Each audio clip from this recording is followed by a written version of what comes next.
우리는 어제 우리 인생을 하나님께서 이끄시는 궁극적인 목적이 뭔가 바로 예수를 닮게 하기 위함임을 우리가 말씀을 통해서 확인할 수가 있었습니다. 자, 그런데 우리가 예수를 닮는다라고 하는 그 말을 놓고 봤을 때 도대체 예수님의 어떤 부분을 닮아야 되느냐, 예수님의 마음이라고 하는 것이 뭐냐, 이런 이제 우리가 질문을 하게 되어집니다. 오늘 예수님께서는 이제 이 땅을 살아가면서 우리에게 보여주신 많은 것들이 있는데 사도 바울은 예수님을 닮아가는 그런 것에 이제 한 가지의 단어를 말하고 있습니다. 바로 예수님의 무엇보다도 그의 마음을 닮아가야 된다. 그래서 오늘 본문 5절 말씀을 보면 너희 안에 이 마음을 품으라 곧 그리스도 예수의 마음이니, 예수의 마음을 품는다. 참 이거 쉽지 않은 노릇이죠. 사람이 그 마음에 뭘 품느냐에 따라서 그 인생의 빛깔과 향기가 달라진다 그래요. 그래서 독을 품게 되면은 독한 인생이 되고, 욕심을 품게 되면 탐욕스러운 인생이 되고, 그리스도 예수의 마음을 품게 되면 말 그대로 예수 그리스도의 향기를 품어내는 그런 인생이 되어진다. 뭐 이렇게 이제 얘기를 할 수가 있는 것이죠.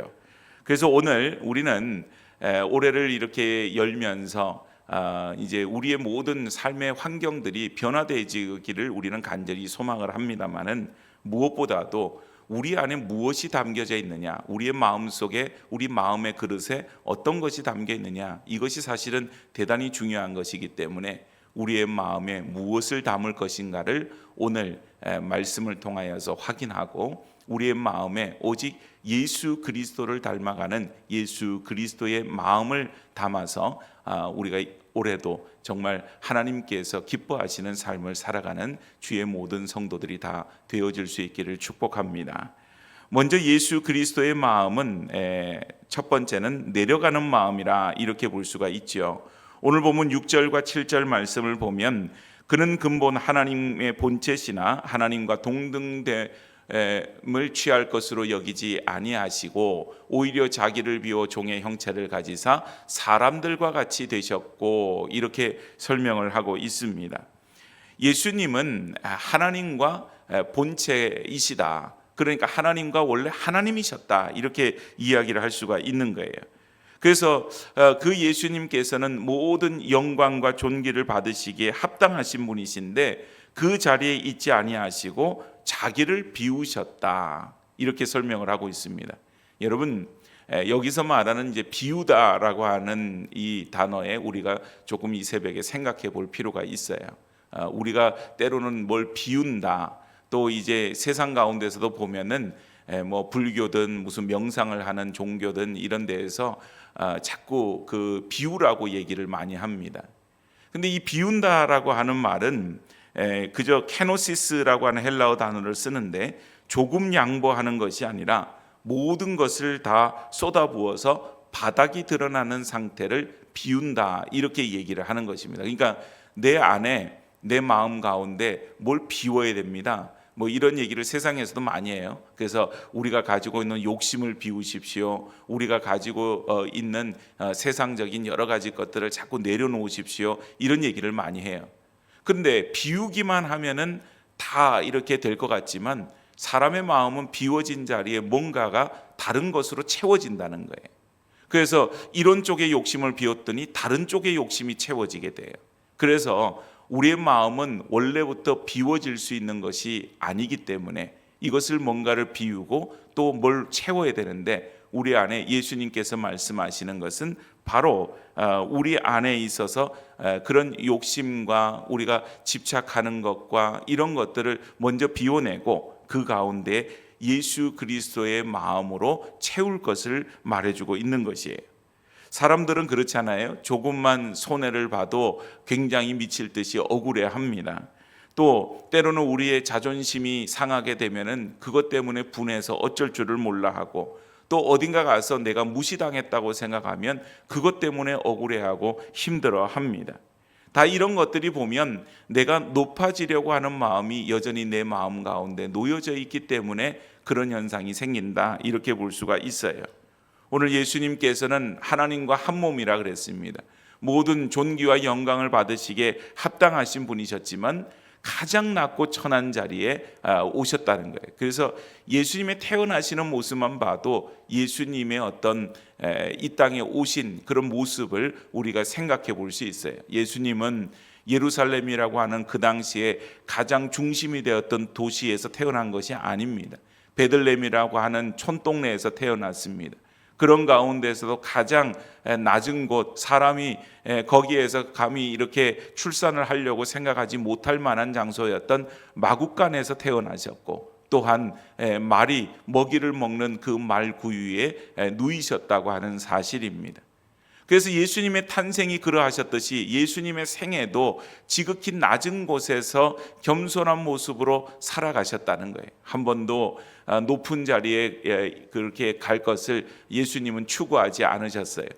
세상 사람들 같으면 예수님만한 능력이 있고 예수님만한 어떤 그런 그 명예와 또 사람들로부터 어떤 추앙이 있으면 그것을 이용하여서 어떤 자리에 올라가기를 원했을 텐데 예수님 그렇게 하지 않으셨다는 거예요. 가장 낮은 곳에 예수님은 계셨습니다. 선교의 아버지라고 불리는 윌리엄 캐리라고 하는 사람이 있었는데요. 이 윌리엄 캐리가 인도에서 이렇게 선교를 하고 굉장한 성공을 거두고서는 고향으로 돌아왔는데, 그렇게 귀국하였을 때 많은 사람들이 그가 거둔 성과를 보고 환대를 하게 됩니다. 그때에 이제 한 연회장에서 한 귀족이 그 윌리엄 캐리가 그렇게 환대를 받는 것을 보고서는 굉장히 시기와 질투를 하게 되어집니다. 그래서 그에게 다가가서 그를 아주 무시하면서 이렇게 물어봅니다. 당신이 예전에는 이 영국에서 구두 수성공이었다지요? 이러고 물어봅니다. 그 당시에 이제 영국에서 구두 수성공이라고 하는 지위는 아주 그 천한 직업에 이렇게 속했다는 거예요. 서양도 뭐 이렇게 직업에 귀천이 없다고 말은 하지만 직업에 귀천을 예전에는 두었다는 거죠. 그래서 그렇게 천한 수선공을 했던 그 이력을 들춰냄으로 인해서 이제 윌리엄 캐리에게 망신을 주고 모욕을 주고자 하는 그런 의도에서 그런 얘기를 했다고 하는 것입니다. 그럼 보통 사람들 같으면 어때요?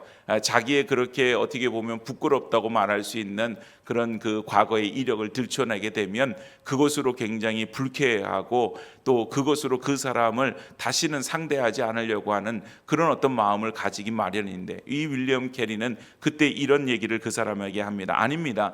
저는 구두 수선공이 못 되었습니다. 구두 수선공보다 오히려 한 단계 그 기술이 낮은 구두를 깁는 사람이었습니다. 이렇게 얘기를 했다 그래요.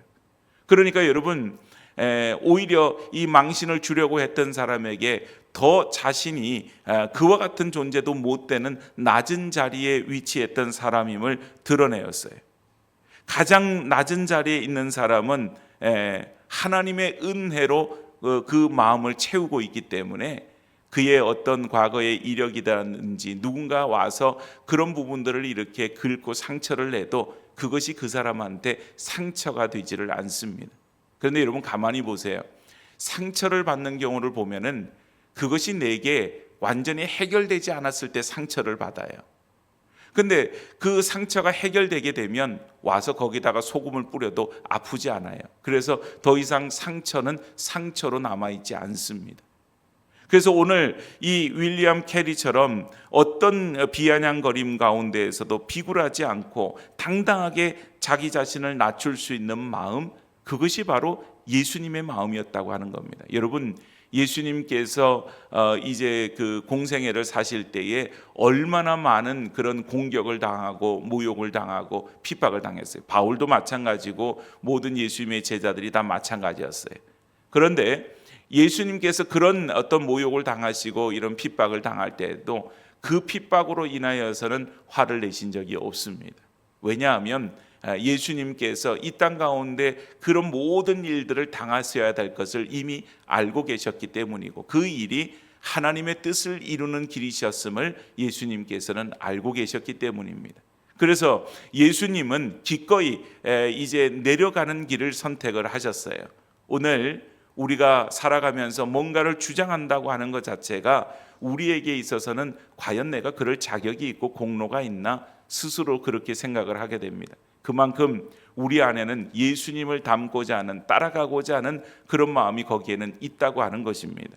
자, 두 번째는 뭐냐 하면 내려가는 마음에는 반드시 뭐가 있느냐? 복종으로 이어진다는 것이죠. 오늘 8절 말씀을 보니까 사람의 모양으로 나타나서 자기를 낮추시고 죽기까지 복종하셨으니 십자가에 죽으심이라. 예수님의 겸손은 그냥 성격이 온유하다든지 예의 바르다든지 그런 것이 아니라 자기의 생명까지도 내어주는 철저한 복종이었다는 거예요. 그래서 여러분, 우리가 잘 아는 겟세마네에서의 기도를 보면 예수님의 기도는 뭡니까? 아버지여, 내 원대로 마옵시고 아버지의 원대로 하옵소서, 그렇게 기도하고 있는 모습을 봅니다. 흔히 우리는 예수님을 바라볼 때에 예수님처럼 이런 능력이 있으면 얼마나 좋을까? 예수님의 능력을 닮고 싶어요. 어떤 사람을 봐도 그 사람이 이룬 성과를 닮으신 거예요. 예를 들어서 세계 부호 중에 한 사람인 워렌 버핏이나 이런 사람을 보더라도 그 사람이 이룬 성과를 닮고 싶고 하지 그 사람의 삶의 태도는 별로 관심이 없습니다. 그런데 오늘 예수님께서 말씀하시는 것은 오병이의 기적을 닮으라, 폭풍을 잠잠케 하시는 그런 권능을 닮으라, 그런 능력을 닮으라, 그것이 아니에요. 예수 그리스도의 그 태도를 닮으라고 말씀하고 있어요. 십자가의 가장 수치스럽고 고통스러운 그 자리까지도 끝까지 하나님을 신뢰함으로 그 길을 걸어가셨던 복종의 태도, 순종의 태도, 그 태도를 닮으라고 말씀하시는 거죠. 겸손은 나약함이 아닙니다. 하나님을 절적으로 신뢰하는 가운데 사람 앞에서 낮아질 수 있는 가장 어떻게 보면 강한 용기가 되어져요. 그런 용기를 가진 사람은 알지요. 내가 죽어야만 예수가 살고 내가 낮아져야만 하나님의 역사가 시작된다고 하는 것을 아는 것입니다. 오늘 여러분, 세상은 이것을 용납하지 않아요. 세상은 우리가 강해져야지 세상 가운데에서 모든 사람을 이기고 승리할 수 있다고 생각합니다. 그러나 하나님께서는 그것을 거꾸로 말씀하시는 거예요. 오히려 우리가 낮아지고 죽어져야지 그 일을 통하여서 우리가 살아가게 되고 우리가 더 강하게 된다고 말합니다. 그 일을 이루시는 분이 하나님이시기 때문에 그렇습니다. 자, 그런데 오늘 이렇게 우리가 정말 낮아지게 되고 내려가게 되고 복종하는 것, 그러면 우리 인생은 그냥 완전히 바닥에서 머무는 것 아닌가 이렇게 생각하기가 쉽지만 우리가 꼭 그렇지 않아요. 내가 나를 높이지 않고 오히려 나를 낮추게 될 때에 그때에 하나님께서 우리를 높이신다고 하는 사실입니다. 9절 말씀을 보면 이러므로 하나님이 그를 지극히 높여 모든 이름 위에 뛰어난 이름을 주사 그랬어요. 하나님께서는 예수 그리스도를 그 철저하게 낮아지고 내려가고 죽기까지 복종하셨던, 십자가에서 죽으셨던, 그래서 사람들은 말합니다. 예수 그리스도는 실패한 인생이라고 그렇게 말을 합니다. 지금도 그런 사람이 있어요. 예수 그리스도는 실패하고 자기가 그 실패한 예수 대신에 왔다고 얘기하는 그런 이단들이 있어요. 근데 예수 그리스도는 십자가의 죽으심으로 오히려 하나님의 그런 뜻을 이루어내셨다고 하는 사실입니다. 그리고 하나님은 예수 그리스도를 지극히 높여서 영화로운 자리에 두셨다. 이것이 바로 하나님이 만드시는 영적 원리라고 하는 거예요. 내가 스스로 높아지면 하나님은 우리를 낮추십니다. 그러나 내가 예수의 마음으로 내 스스로가 낮춰지게 되면 하나님은 오히려 우리를 높이십니다. 예수님 가장 낮은 십자가에 달리셨지만 하나님은 예수님을 만유의 주로 세우셨던 것입니다. 오늘 여러분, 올해를 살아가면서 우리가 세상 가운데에서 잘 나가기 위해서 우리가 이 시간 이 자리에 나와 있는 것은 아닐 것입니다. 하나님이 나에게 복을 주시고 형통의 은혜를 주셔서 그저 많은 사람들이 부러워하는 그런 정도의 삶으로 잘 나가는 삶, 세상 사람들이 부러워하는 삶, 그 삶이 아닌 오늘 우리에게 있어서는 오히려 그 모든 인간적인 욕심을 내려놓고 예수 그리스도의 마음을 품고 낮은 자리, 섬김의 자리, 희생의 자리, 이름도 빛도 없는 그런 가운데 놓여지는 순종의 자리, 그런 자리로 우리를 초대하고 계시는 것이죠. 오늘 그런 가운데 우리의 삶이 무엇으로 고백할 수 있습니까? 바로 예수는 우리의 주시라, 그 고백을 할 수 있게 되어질 줄로 믿습니다.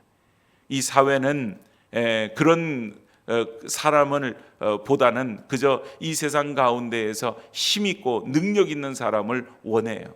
어디에서나 그런 것 같아요. 그런데 오늘 우리에게 필요한, 하나님께 필요한 한 사람은 누구입니까?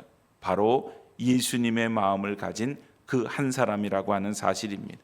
모두가 다 주인공이 되려고 할 때 기꺼이 조연의 길을 걷고자 하는 사람, 모두가 다 대접을 받으려고 할 때 묵묵히 수건을 옆에 두르고 예수님처럼 제자들의 발을 씻길 정도로 그렇게 겸손함으로 갈 수 있는 그런 사람, 비난받을 상황 속에서도 예수님처럼 침묵하면서 하나님의 공의를 기다리는 그런 사람, 그런 사람의 길을 우리는 걸어가야 될 줄로 믿습니다. 올해 우리는 우리의 삶에서 우리의 마음의 보좌에서 내 자신이 내려져야만 해요. CCC에서 말하는 사역리 중에 보면은 그 그림이 있어요. 제가 성경무 시간에 그 그림을 가지고 설명한 적이 있는데, 우리가 십자가가 있고 이렇게 의자가 있을 때 많은 그리스도인들이 그 십자가 밑에 있는 의자에 자기가 주인처럼 앉아 있는 경우가 많다는 거예요. 그리고 그 바깥에는 원이 그려져 있는데 그것이 바로 자기 삶의 테두리예요. 자기의 삶의 그 의자라고 하는 것은 바로 주인의 자리인데 거기에 자기 스스로가 앉아 있는 겁니다. 그리고는 십자가는 내려져 있어요. 그런데 진정한 그리스도인의 삶은 십자가가 그 의자에 있고 그 밑에 무릎을 꿇고 앉아 있는 그런 사람의 모습이 있는데 그것이 바로 그리스도인의 모습이 되어져야 한다고 하는 사실입니다. 오늘 여러분, 우리는 끊임없이 높아지려고 하는 유혹 가운데 놓여져요. 내 권리를 주장하고 싶고, 그런 가운데에서 우리는 기꺼이 자기 부인의 길로 걸어가셨던 예수님의 길을 걸어갈 수가 있어야만 합니다. 그래서 예수의 마음을 품고 우리가 가정이든 일터든 어디로든 가게 될 때 거기가 변화가 되어지게 될 것입니다. 오늘 살아가는 올 한 해가 바로 그리스도의 마음이 우리의 언어가 되고 표정이 되고 또 손길이 되어지는 놀라운 역사가 있어지기를 축복합니다. 그래서 비록 세상 사람들이 봤을 때는 왜 저렇게 사는지 이해 못한다 할지라도 하나님께서 그 삶을 인정하시고 하나님께서 높이시는 복된 삶을 살아갈 수 있기를 주의 이름으로 축복합니다.